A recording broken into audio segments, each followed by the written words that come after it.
Okay, welcome back to another episode of Gear or Gadget. Today in the hot seat, we have the host of the Truth from a Stand podcast, owner of Skull Brew Coffee Company, and unfortunately for him, my traveling hunting partner, Clint Campbell. Right, that's the most prestigious title that I own. is the Mauve Bomber chauffeur of one Chad Sylvester.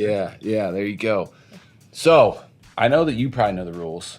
I do. I've watched every episode. Really? And I text you usually whenever Yeah, I watch you it. do. It's usually a Sunday morning watch for me. Okay. I get up Sunday mornings, as long as there's a new gear or gadget, I watch it.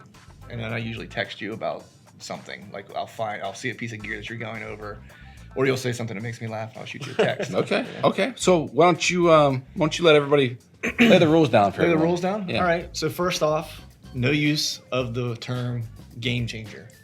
That is, no dice. Chad will cut your tongue off with a rusty, dull butter knife. I've seen it. It's actually in his kitchen. He uses it for butter. It's pretty gross. The second rule is no brand bashing. We're not here to bash brands. We're just here to evaluate a piece of gear that we've purchased, that we use, and that we feel strongly about. You got it. And the third one is, If you find value in any of the stuff we are talking about, leave a comment below, hit the thumbs up, give us a subscribe. Just want to see some love from all you folks out there watching this.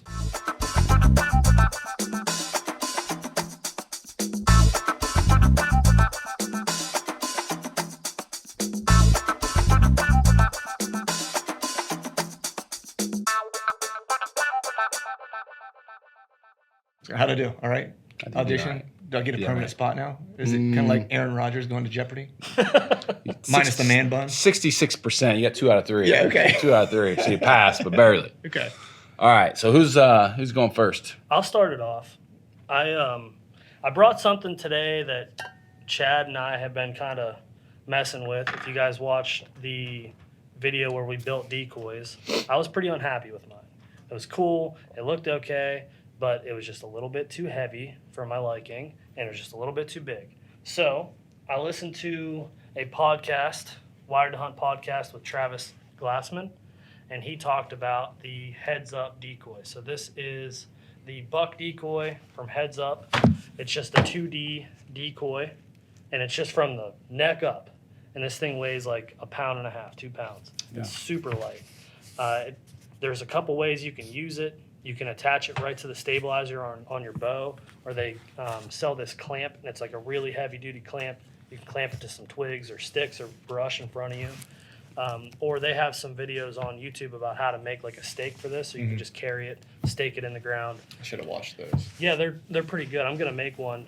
He just uses a electric fence stake, and he put it in the ground, and he cuts it down to like 30 inches or so, and he just carries it in his right hand and uses his bow in his left hand. And as he's stalking in, if he sees something, you stake it in the ground. And I haven't used it yet, so I don't have I can't tell you that 100% it works, but I've watched a ton of content on it. This is just I'm enthralled with it. Like, I love decoying and hunting on the ground and hunting super aggressive, and I can't wait to use that thing. And I hope you guys take it with you to Kansas and see if it works. But the premise of it is you're hunting in some brush, and everyone looks at that thing and it's like, it's half a deer. It's like 1/4 of a deer. But when you're hunting in some brush or decoying, you put it in that brush, and you can only see from the neck up on a deer anyway. Mm-hmm. So that's the premise of it, and they swear that any movement you make below the back of that thing is completely fine. So if you draw, as long as your head doesn't pop up the back over the back, you're cool. You're fine. Yeah, I picked one of these up actually last year before we went to Missouri because I didn't know if I was going to be on the ground or whatever the case was. I carried it with me in my pack, and I never actually got it out, unfortunately. Part of the reason was like I have that adapter that you have there. I could never find the right kind of like tree to get it on, to get the right angle or like the right piece of down brush or whatever the case was to get it at the right height or whatever. So I like the idea of the stake. I wish I would have seen that before we were leaving for Kansas, because I would have made one, because it feels like the right application. Yeah, I'm definitely making one. But they're super light, man. They're super easy to kind of put together. Like, I literally carried it around in my pack for a week, and it didn't really take up any room. And it seems like they made like an update from the version that I have, that they put in some. They actually sewed in these strips of Velcro to hold the antlers on. Because that's the one thing with mine is like the antlers will just like flop off. Pop off. But the other cool thing was though is like with that, I've talked to Tony Peterson about decoying and stuff like that, and he does some decoying if I'm not mistaken, but he'll do a lot more doe decoying than he does buck decoying. Yeah, and you can just take. And you just take the antlers off, and at minimum it looks like it's got little nubbins of some sort. You know what I mean on the top. And so I think if they're that close to see that, they should be dead. Oh, exactly. Or you're passing and you already figured that out. Right. Yeah. That's one thing that I'm a little bit skeptical on or worried about is like if a buck does come into this that you don't want to shoot. What do you do? Yeah, you have to like stand up, throw yell, it, or stand up, or do something, because once they're in that zone and locked in and eyes glazed over, that's what they say. Like those bucks they're so aggressive right now, and like you're gonna use this in November, obviously. And those bucks are so aggressive, and once you see like those eyes glaze over, they're in such a trance that it doesn't matter what you do. And you can draw and you can do whatever you want. So like getting those deer off of you is probably something that you should keep in mind. And what I like about these Velcro straps is they give you gray ones and then they give you the orange ones. And if you're out in open country where you guys are headed in Kansas, that little bit of blaze orange might help. Right. They give you some other blaze orange straps so you can like strap it to your pack. I talked to the guy a little bit that makes these, and when you were talking about like packing it, he doesn't recommend taking this frame down. Oh, really? He just straps this to the back of his pack. But if you're gonna do that, take the antlers off, and this just opens up. This body opens up. Slide everything. Take those antlers and slide them in here. Yeah. And then when you strap it to your pack, strap it upside down. So it doesn't look like a deer on your back. That's a good idea. There's a lot of safety precautions that you have to take if you're using something like this, but I can't wait to use it. I think it's going to be, I think this is probably the best decoy for a mobile hunter. Yeah, if we're not, for sure. I mean, I think the stuff that we were doing, a month ago or whatever, Billy knows, was driven by like the whitetail adrenaline stuff and seeing how those guys use that Shield Decoy. They've just had tremendous success with it. I mean, it's been absolutely unreal. But since you found this company, and then you told me to listen to Travis on Wired to Hunt, and I've looked at some different things, it seems like he's having the same result with this. Yeah. I mean, so you're carrying around maybe something that's a pound versus what we had probably 12, 15 pounds. Yeah. And then what we have is, I mean, it's something a human can hide behind. It's not something you're just going to carry around every single day and like bust it out when the opportunity comes. It's like it's in the truck. You're glassing. Okay, you see an opportunity, you get it out of the truck and you go, do your thing. You're either taking it or you're not. Exactly. It's more with intent. Where this is like, okay, throw it in my pack or throw it on my pack, and like if I need it, I need it. If I don't, I don't. It's like almost having a grunt tube or rattling antlers or something. Yeah, and with that stake, if you make that stake, it's whatever, the stake's 30 inches. You can remove that stake from the bottom of this. Sure. And just put that stake on one side so it's not sticking out real Sure. long. Or if you leave it on and you're stalking through an area, I listened to the guys from The Element use this decoy too, and they said you have no idea how much it helped them just getting into a spot. If they saw deer, they would just pop it up. And those deer, That's a good idea. Those deer would just stand there and look, and they'd be like, "Oh, okay, it's another deer," and they would just walk off. So they weren't busting deer out as they were going in. So if you have that stake with you, it's just like carrying your quiver or carrying your bow in another hand. You still have your bow in your left hand, and you're just carrying this thing along. It weighs like 1.5 pounds, 2 pounds. Yeah. So Sure. Especially if you make that little mod for the stake. Yeah. Because the only thing that weighs anything is really that clamp. yeah, this clamp is kind of heavy, but it's heavy duty. It's built for putting it on some sticks, and you can step back 10 yards and act as your decoy. But the ears are flexible, so you can like put the ears in different positions to where if it's like in alert or if it's coming forward and its ears are pinned back. I think it's a piece of gear, and I can't wait to try it out. I was skeptical of the 2D thing. I know the reason why Whitetail Adrenaline went to the decoy that they're using is because the does were picking them off because there was some shine on the print that they used. I don't know if they had the Montana decoy or which one they had, but they had a base, and then they kind of modded it to what it is now, and they put an actual hide on it because it would get rid of some shine. That's probably the only worry that I have. And maybe if the sun is directly at your back or something, and you get a shadow, you lose the dimension of the nose. It's just going to look like a shape, Right. instead of Just like a silhouette. Yeah. Yeah. So I still think that's going to be effective. I think the deer will lock onto the shape, and that's what's going to get them. Especially this time of year. Yeah, they get in a trance, and they're super aggressive. And if you can find a buck bedded down with a doe, and he's guarding her, and you move in with this thing, and you're in that 100 to 70 yard, 60-yard range, and you pop this thing up, chances are he's coming.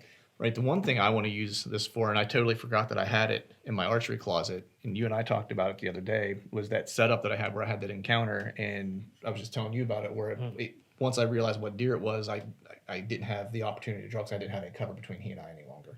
And so what I thought about when I got home, as opposed to like before I went on the hunt, was that I should have taken this and set it out in front of me about 15 yards to where it would take the focus off of like the tree that I'm in. Because the tree I'm in is the kill tree, but it's also probably the one you want to hunt the least. Yeah. Because I have some cover, but once I don't at all, And I was like, I need to start taking this in that setup to just whenever the deer get close, that it takes their attention away from my direction at least. Yeah. To where I can get drawn, because I've run into that 2 different times now in that spot, once last year, once this year.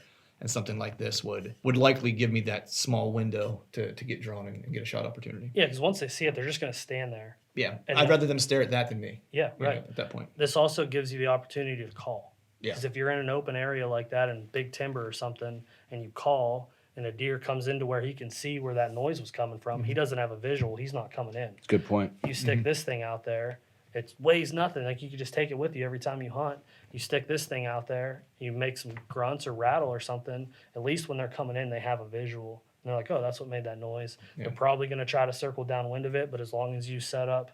That's the key with these things, at least from some of the guys I've talked to. It's like, it's the setup is critical in making sure that you kind of figure out what's your downwind side look like. Can they get behind you? Yeah. Right. Can you get a shot there before they get downwind and wind you or whatever? Can you set up with a barrier? A lot of things you would try to do in general, but I think it becomes a little bit more critical with this type of stuff, just because you're adding an element of stimuli that's going to create potentially a reaction, whether it's them stopping and staring, right, or them taking a reaction of, oh, I need to figure out what this is. You know. Yeah. But that's it for me. That's my piece of gear for today. Heads Up Decoy, Buck Decoy. I love it, man. Yeah, me too. I say piece of gear, Yeah, gear all the way. and I got one in my truck, so we're good. We're good for Kansas. So might need to borrow those straps though. We'll do some split testing, A/B side-by-side testing with yours. the homemade one and the DIY decoy and the Heads Up Decoy. Yeah, I'll carry mine. Just for Okay, I reference, figured. Yeah. just for reference, that is $100. Okay. $99. Yeah. And it probably cost us. Well, my homemade one, the sheeting that I used was $80. So it probably cost us around 120, 30, 40 bucks to build that one. Yeah. With the hide and everything. Yeah. So. Yeah, for sure. What'd you bring, Clint? Awesome. Well, let me move my coffee here. I know I am among friendly saddle hunters. So this past year or last year, I started playing around with one sticking, as it is all the rage, right? Last year over the winter, it became super, super popular. And so this year, I decided to kind of go all in after one hunt last year and started one sticking. I actually made a video about my one stick setup. And at first this summer, I was like, I'm probably only going to use it maybe during rut when I can get away with a little bit more movement whenever I'm getting in and out of a tree. And then when we're going to Kansas, when I'm going to be walking a lot, I don't know when I'm going to set up and I don't want to have to carry extra stuff. Mm-hmm. Well, fast forward to the beginning of this year. First couple hunts of the year are always a disaster. I was using 2 sticks with an 8er, and I was just like, you know what? Let me go back to one stick and see if I can just use that, because it's just less stuff to deal with. Started hunting with it and haven't gone back since. So essentially what I'm using is, you can use a bunch of different sticks. I have a stick that I made at home, but this is essentially just a Tethrd One stick because it's light. It's literally a pound. They've got these kind of attachment method. It's kind of slick. Some people don't really like the attachment method for one sticking. I don't have a problem with it. A lot of people like to use those cam cleats that you see on boats or whatever. Mm-hmm. I have a stick that I made that I use that, but I just prefer this one because it's a little quieter. And then I made an 8er here, if you can see it, that I sewed myself. That's kind of permanently attached, and it just kind of You can pull it off or put it back on, and it has a piece of elastic that kind of keeps it taut, so it doesn't slide off the sides. So you keep inward pressure to. Yeah, so you keep inward pressure so my foot doesn't kick it off while I'm climbing. And then just some glow-in-the-dark tape so I can see my steps whenever I'm going up, because coming down I'm rappelling. Yeah. You know, so And these sticks have glow-in-the-dark on the top. glow-in-the-dark on the top too. Yeah, it's like which is pretty nice. But again, it really only factors in the morning, because at night or in the afternoon or whatever, I'm always rappelling down. So that's kind of like the one half of the setup. You know, of course you have to have a saddle of some sort. But the other part that kind of really makes this work is, at first I was using just a regular side pouch to keep my line in. And you need to have 30 to 40 foot of line, roughly, depending on how high you want to climb. 'Cause you need to take consideration for the circumference of the tree and how much rope you're going to use up for that. So it was a little bit of a pain whenever I was using just a side pouch, because everything wasn't kind of organized. And you know, as saddle hunters, it's like you want to process for how it comes out and how it goes back in, right? That's kind of the way you make it a slick setup. So what I ended up getting was Tethrd came out with these pouches. There's some DIY ones. It's basically just a roll pouch that I use 30 foot of rope, I believe, because I don't really ever climb any higher than roughly 30 foot, 28 foot. So 30 foot of rope, I just have it figure eighted and wrapped up in the bottom of this, so it all kind of stays nice and concealed there, easy to kind of pack in and out. And then in the top part of this pouch is essentially the brains behind the whole thing, which is just, you know, basically this is a Kong, essentially climbing rated, you know, clasp essentially that I'm using. And I basically have a slip knot tied onto it to hold it in place. That way it doesn't kind of let go on me. And then the thing that really makes this whole thing work is this Mad Rock Safeguard. It's the black one. They make a couple different ones. There's a red one that's spring loaded. That'll give you a little bit of pucker factor because it won't catch right away before it grabs. So the black Mad Rock Safeguard is the one that you want to use for rappelling, and essentially, you know, the rope bites as it's pulling, you know, as you're sitting in the saddle. And then you pull this lever to kind of release that bite, and then you can kind of control the speed at which you kind of rappel out of the tree. The other part of this that I use is, once I kind of get around the tree, you make that loop around the tree, you know, your rope will want to feed. Let me see if I can get this in front of the camera a little bit better. But your rope will want to feed back on you, essentially, right? And want to fall down the tree if you don't have pressure on it, right? Just like you would if you girth hitched around the tree, you know, your rope often wants to fall down. So what I do is use this little clip, and I forget who makes it. Innovating the outdoors, yeah, some 3D printed stuff. Clip. Yeah, and essentially just set that there. That way it holds it in place. And then the key is before you go to rappel down, you need to make sure you take this off. Otherwise, you're not going to be able to pull your rope through.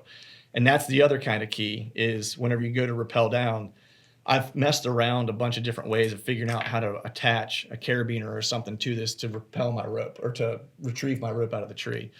And some guys like to put, you know, attach it behind the knot. You know, what I found was that it just likes to slide. It makes it harder to pull it. So what I did is I just affixed a piece of paracord here actually behind the link on the knot itself. And then I essentially carry a bow tow rope with me. Then I pull my bow up, and then when I go to get out of the tree, one end goes on that, one end lowers my bow, and I basically just clip it to that piece of paracord, and then I can just directly pull my line out of the tree. So that way you can get around branches, anything like that, you know. And that's really I think the weight. Yeah, it's lighter than carrying multiple sticks, but you know, if you're hunting somewhere where you're not sure what tree you might get into, it's like I can get up to close to 30 foot. I can get around any amount of branches I want to be able to get around. I'm not really limited, you know.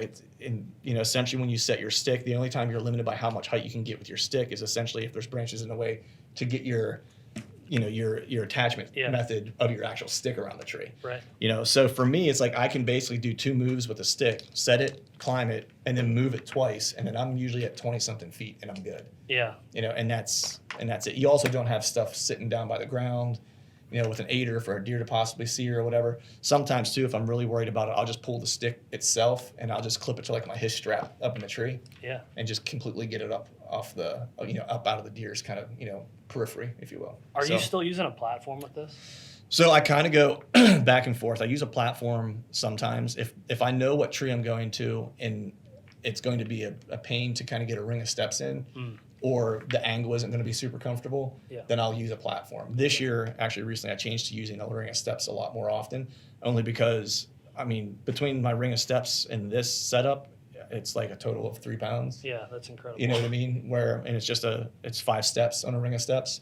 I've been using that for probably, since I guess the beginning of October is when I really started using it. Greg Litzinger was the one who kind of turned me onto it. That's the Eberhard way. Yeah. Ring of steps, like that's the way. And that's excuse me, that's where Greg picked it up from, because he was platforming it too, and he just wasn't super comfortable in the saddle, and so he was listening to some of John's stuff, and John swears by ring of steps, and you know, shot opportunities you can get all the way around the tree. It's just there's no weak side shot with a ring of steps. Not at all. I will say it takes a minute to get the ring of steps kind of dialed in to be comfortable, and the platform, in my opinion, is more comfortable. Yeah. But I've kind of got mine figured out to where there's really just a few different types of setups where I'd probably use a platform instead.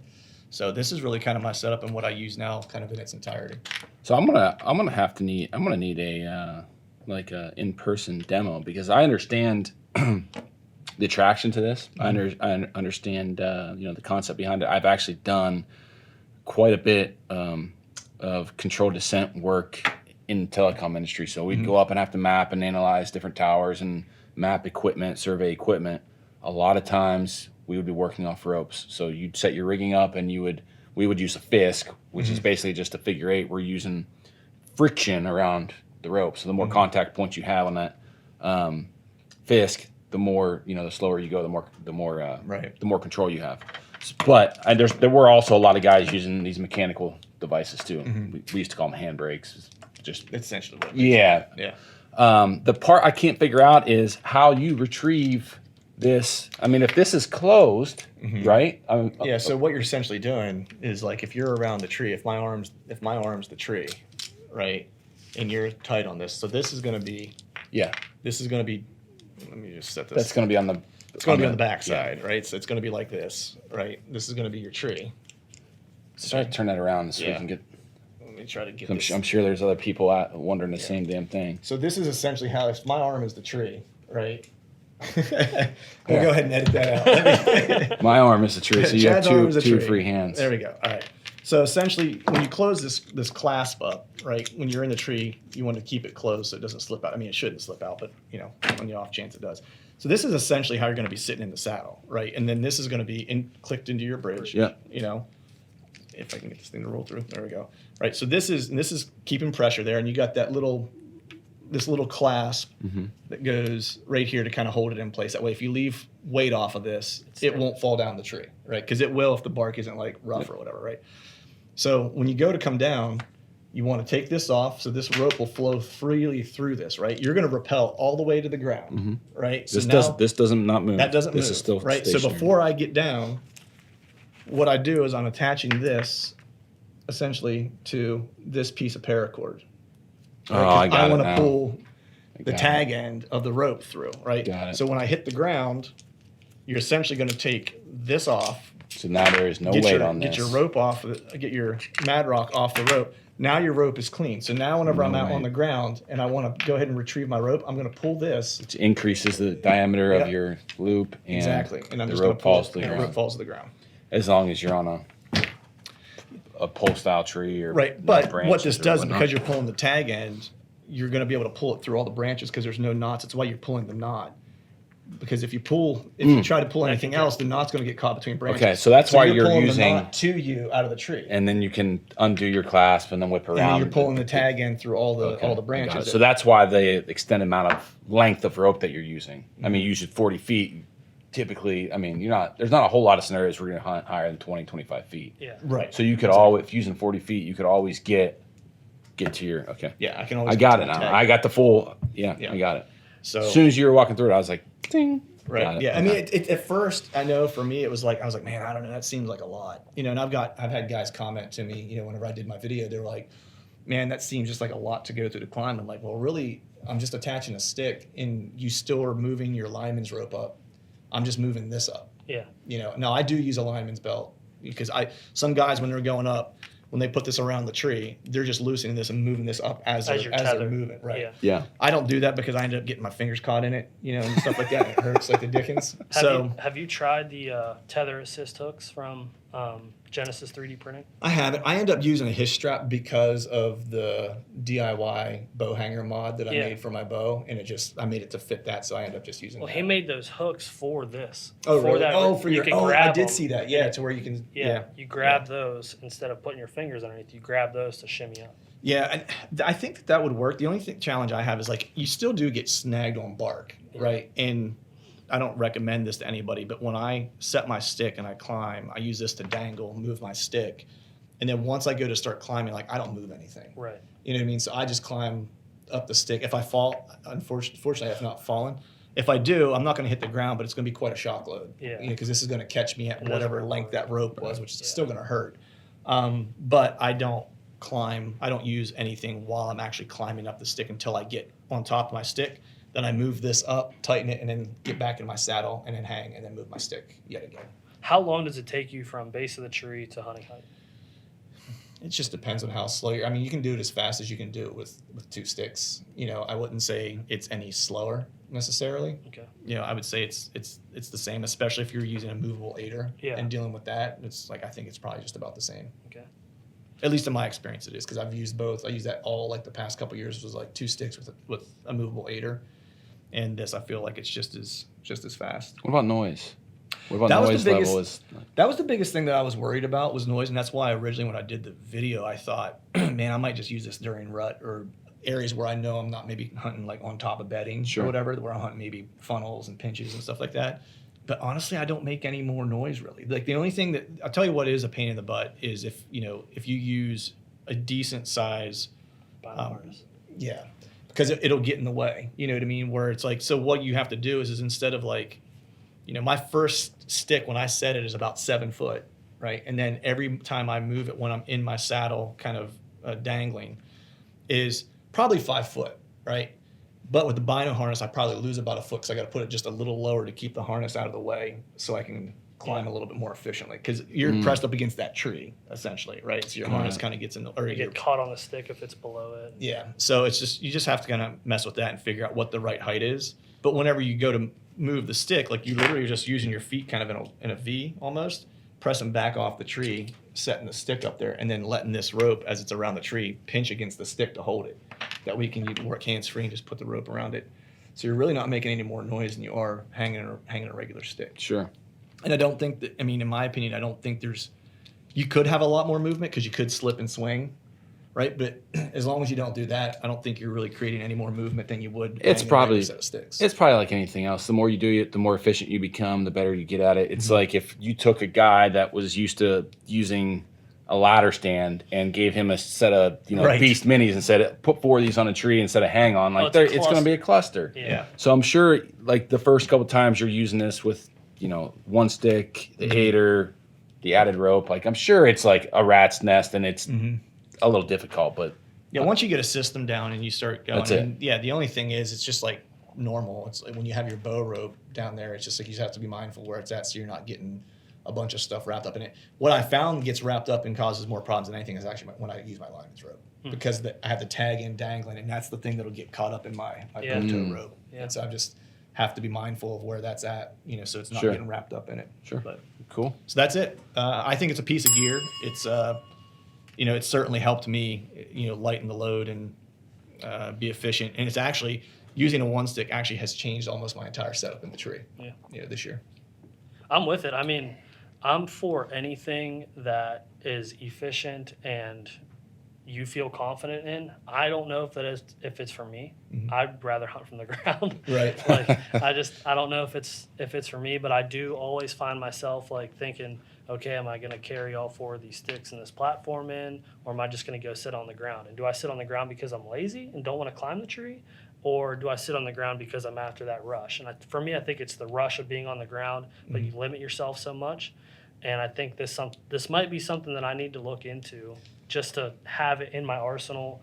And like you said, for those long walks. I think for a ground hunter, this is the setup that makes sense. And that was one of the reasons why I kind of moved to it, knowing that we were going to Kansas and stuff like that, to where I was like, man, I don't want to have like multiple sticks, and it's not like a ton of weight, you know what I mean? But it's more like, I always say, I'm a small guy, so when I start getting stuff on my pack that's hanging off and stuff like that, I become a lot wider or deeper. Your footprint's bigger. Yeah, you know, and I start getting hung up on brush and start making more noise and stuff like that. So for me, it's always in an effort to reduce my like body footprint, you know, to try to be as quiet as I can going into the woods.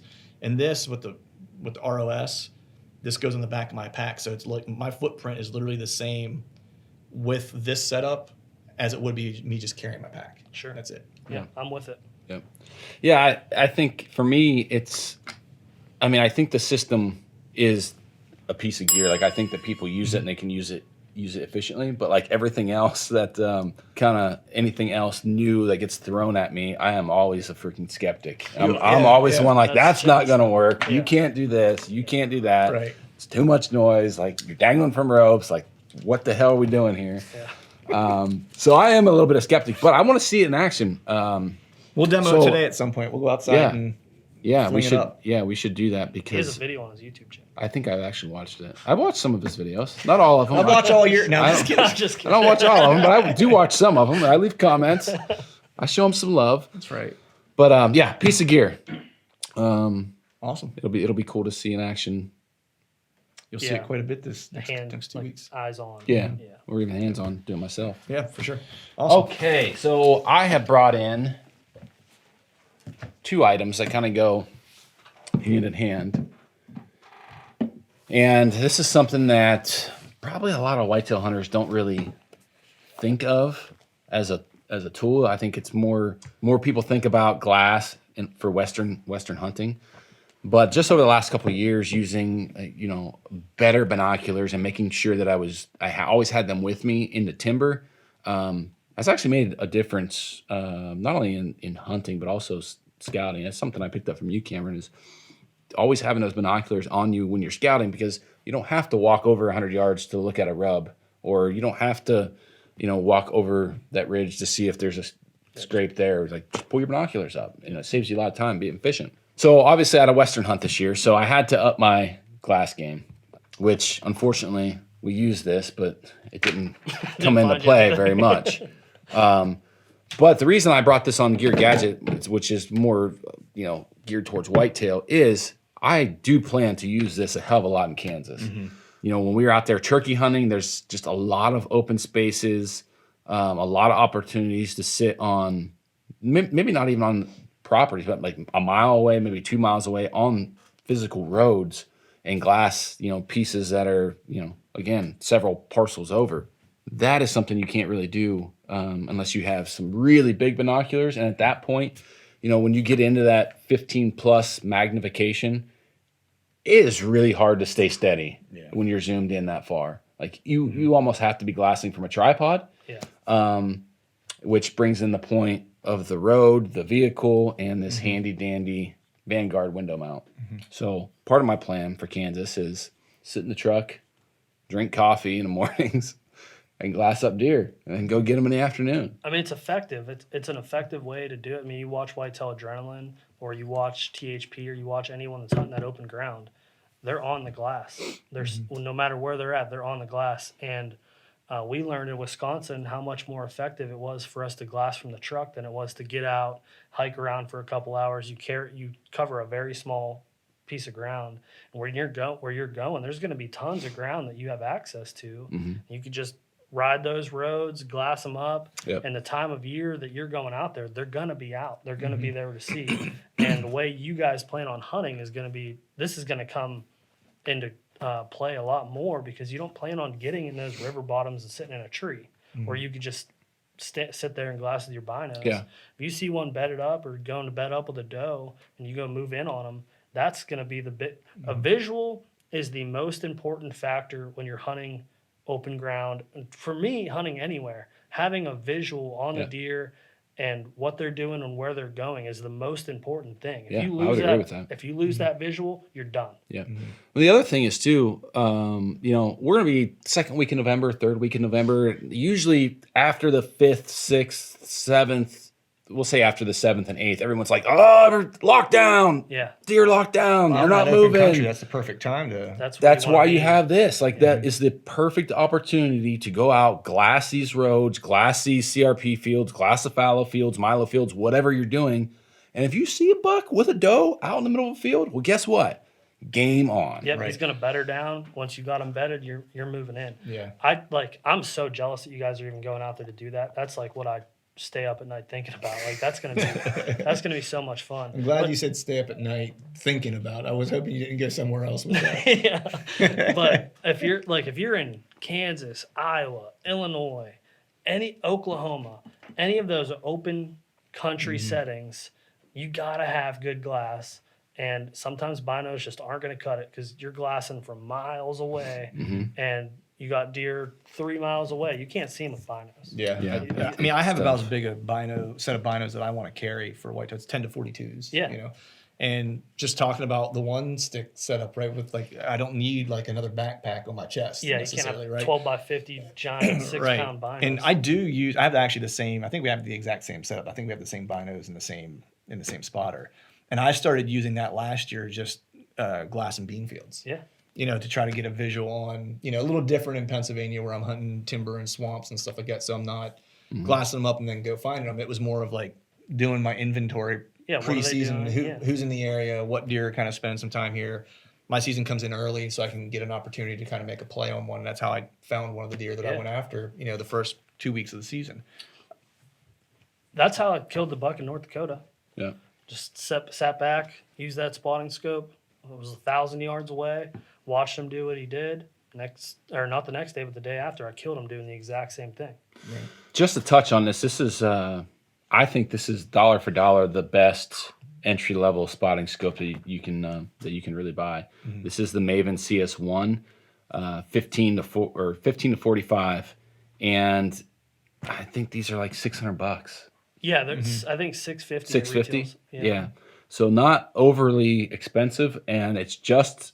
I mean, again, if you're pairing this against, a pair of Zeiss or Swarovski or whatever, like they're not the same. Like I don't want to give anyone that impression, but for $650, it outperforms that price tag bar none. Probably upwards into that, twice that. And I would say unless you live out west and you live and die by your spotter, right? And like in your hardcore elk hunter or whatever, right? Like I couldn't tell you the difference between the two if I used them. Yeah. Just because I don't use a spotter often enough, right? Yeah. And so if I can get a visual on something 1,000 yards away, like I'm good. Yeah.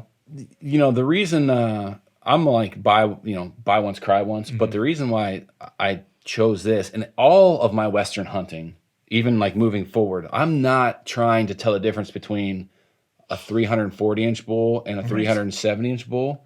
It's like, hey, there's a bull. I'm going to go shoot it. Let's go. Right. So it's like, if I could, from a mile away, from a mile and a half away, if I could tell it's an animal. Well, yeah, it's like if you can tell that it's more than a raghorn, like you're in good shape. Right. Yeah. So that's kind of where I stand with that. Later on, will I upgrade? I don't know. Maybe. We'll see how much we use it. Western hunting, see how much we use it in the whitetail woods. I wish I could use it more around home, honestly. Yeah. I carry it with me a lot, and it's oftentimes I'm like thinking, like, where can I go glass? Like I have nothing to do in the evening time. Where can I go? Yeah, we don't have that opportunity. Don't have it here. Yeah. So what's the deal with that? I have a window set up at a different brand. Yeah, this is just a Vanguard window mount. It has a little thumb screw, like worm gear or whatever, clamp in here. So you just slide this over top of your window like that. Run your window down, tighten this up, and tripod fits right on there and glass from the vehicle. Sweet. Yeah, it's nice because it's on a fluid head and you can. Yeah. I have I think it's a Gorski one. I picked up. Yeah. It's not quite. This one's a little bit more heavy duty. Well, the one thing I'll say with that, because I have an angled spotter, you want to run it lower, and with the way my truck windows are, they're kind of higher. Oh, yeah. That's right. So there's I got to jam that thing all the way down, and then I'm kind of like this, or the Ford windows have like two different levels. Like they drop in the front. I put it in the front and just like lean forward. Because the cool thing is yeah, you can just rotate this thing like this. Like everybody wants to run these things vertically. Like, oh, I have to look down. Like I need to do this, but like you can run them on an angle. You can run them sideways. Like just lean your head forward, and so just a little. Yeah, I think we're going to get a tip. lot of mileage out of the glass that we have the next couple weeks, and I like the fact that we have two. Yeah. So we can actually be in a truck and have one on each Glass side. both sides. Yeah. If we have a open area on both sides that we want to look Yeah. at, Sure. cover twice the ground, which Sure. would be nice.